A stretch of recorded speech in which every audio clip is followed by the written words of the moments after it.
예, 코로나 상황 알아보겠습니다. 신규 확진자 444명입니다. 엿새 만에 다시 400명대로 올라갔습니다. 여전히 수도권이 문제입니다. 확진자의 80%를 넘었습니다. 특히 경기도 부천에서는 영생교 승리재단 관련 확진자가 40여 명 더 나왔습니다.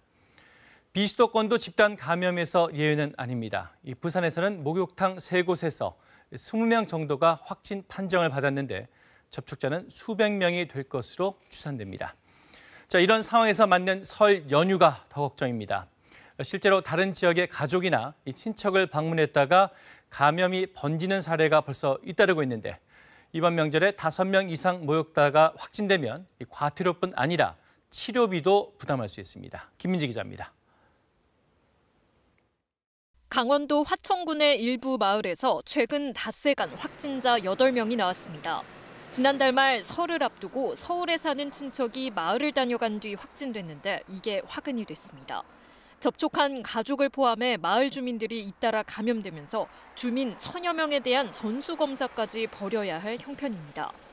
평소 만나지 않던 가족과 지인을 설 연휴에 만나 특히 식사와 음주를 동반한 모임을 할 경우 감염 위험은 커집니다. 지난해 추석 직전 하루 평균 확진자 수는 80명 정도였지만 지금은 300명대 중반에 달합니다. 특히 수도권의 상황은 더 불안정합니다. 확진자 1명이 몇 명을 감염시키는지를 나타내는 감염 재생산 지수의 경우 수도권은 이미 1을 넘었습니다. 지난 주말 수도권의 이동량은 그 전주에 비해 소폭 늘어나기도 했습니다.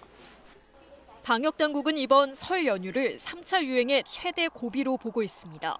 지역 간 이동이 늘어나고 사람 간 접촉이 증가하면 언제든 재확산될 수 있기 때문입니다.